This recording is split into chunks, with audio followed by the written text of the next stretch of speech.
Here I've got Samsung Galaxy A51, and let me show you how to activate easy mode on the following device. So at first let's open the list of all applications, then find and select the settings, scroll down, pick display, and finally scroll down until you see easy mode icon.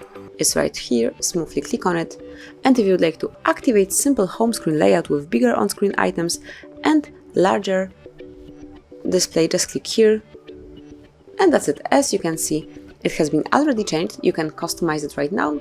You can change the touch and hold delay, just click here, and it can be, for example, short, medium or long, or also custom. I will pick medium, and then you can change the high contrast keyboard. This is how it can look like. Just pick whichever you would like to have. I will pick the yellow.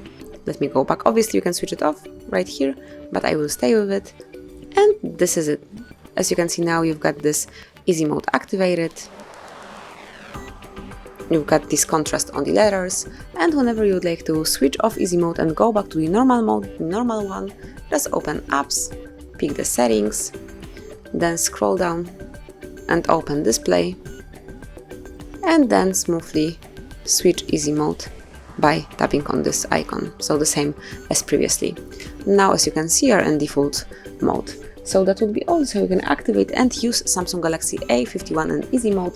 Thank you for watching. Please subscribe our channel and leave the thumbs up.